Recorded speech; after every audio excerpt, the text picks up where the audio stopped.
Today we're back with Pocketbase and Angular. We're going to do the registration and logout sections. I'll start off with navigating to the Pocketbase directory and starting the Pocketbase server with /Pocketbase space serve, and then click on the admin UI link. On my NG terminal, I'll navigate into Robotask and do ng serve, and then clicking on the localhost link.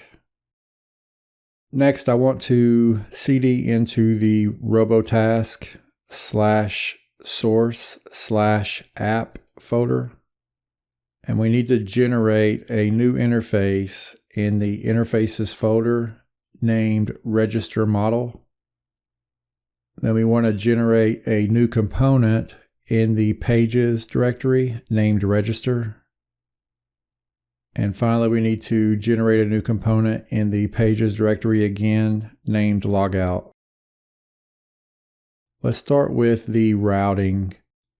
We need two new routes. The first route will be to register, and that path will be register, and the component is register component. The second one, of course, will be logout, and that will reference the logout component. Next, let's move to the register model. And we need a couple of fields here to satisfy the Pocketbase requirements for registering. The first is email. You could also do username, but we're sticking with email.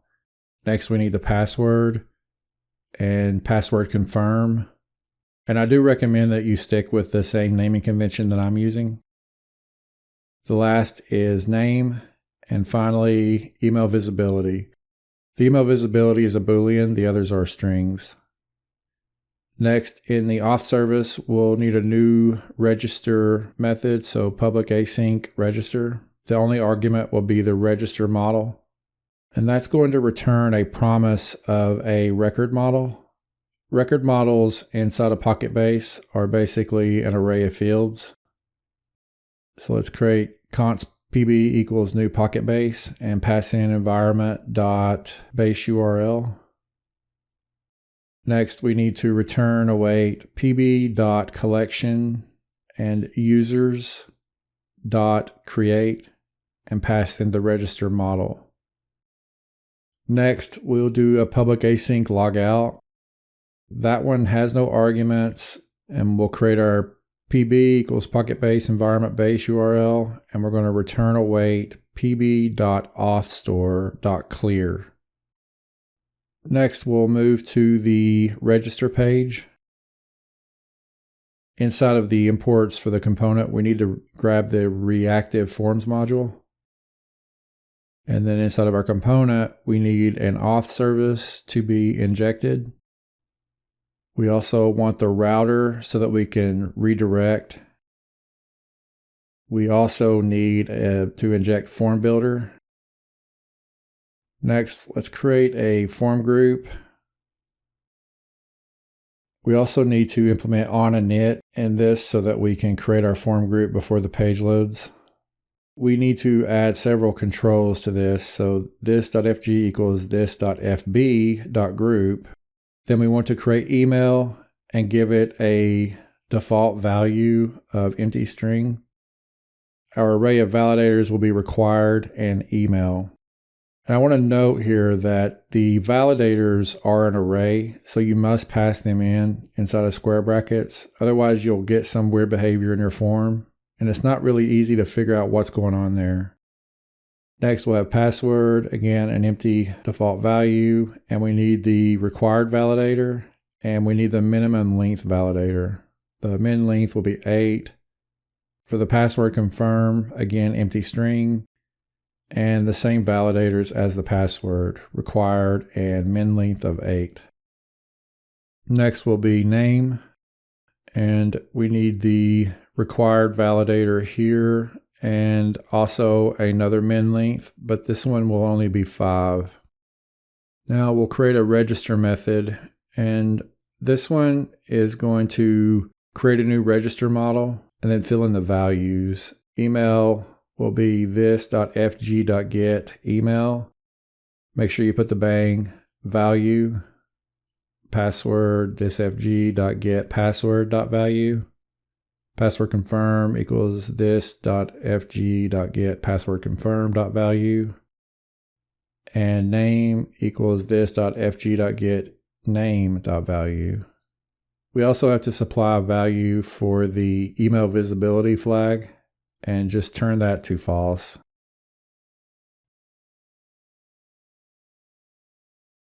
Next, we want to call this.authService.register and pass in the register model.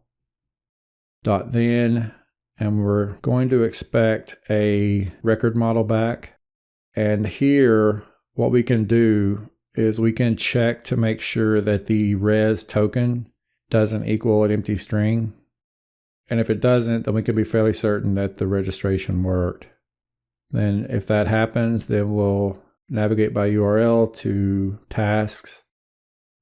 Although really you're not logged in here, so tasks really isn't perfect, but it doesn't matter. We're just trying to get the functionality down.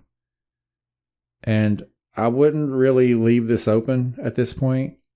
If the res token is null, then obviously some kind of error message needs to be displayed. And then we'll catch any errors that happen and just log them to the console. And again, I wouldn't do this either. It's fine for debugging, but you don't want to leave that out in the open. And here's your friendly reminder to like and subscribe. We post new videos often for software developers, software engineers, and software architects. Thanks. Next, I'm just going to paste in a simple HTML form. Some things to note are the form group. It has to equal FG, the FG that we create in the component, so that the validation works correctly. And notice the ng submit is set to the register method. And it's very important to get the form control name, label, or attribute name correctly, the capitalization, the lowercase f, capital C, capital N. And we need those for each of the values that we're passing in except for the email visibility. And then to the submit button, we need to make sure that the type is for submit. And we want the disabled binding to be not fg.valid. So if the form's valid, we want the button enabled, otherwise disabled. And now in the logout component, this one will be pretty straightforward. We need to inject an auth service. And we also need to inject a router. And we want to implement on init here as well. And in the ng on init method, we just want to call authService.logout. And in our then handler, we're taking a void, and we're just going to redirect to the slash page, the home page.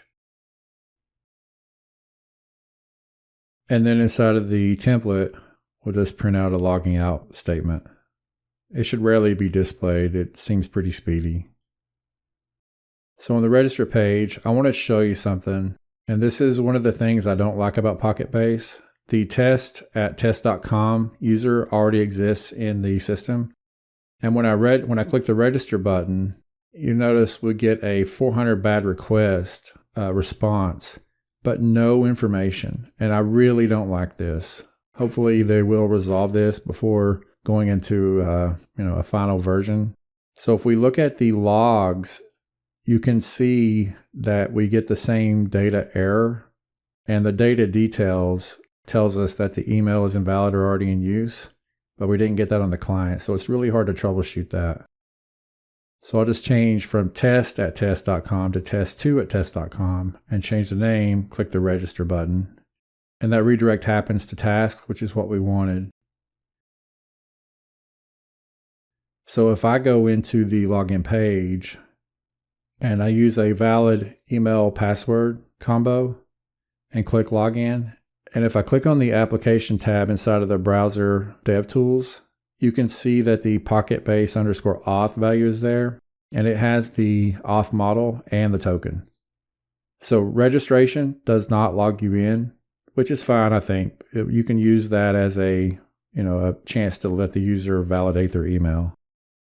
And inside of the auth model, it gives us the user ID, the email, the username, whether or not it's been verified.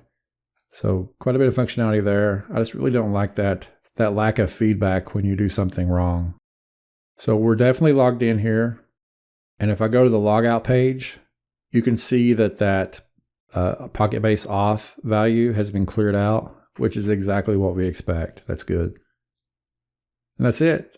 In the next video, I think we'll take a look at getting the site styled so it looks halfway decent instead of just these empty pages. Give us some nav so that we can navigate around. Until next time, keep coding.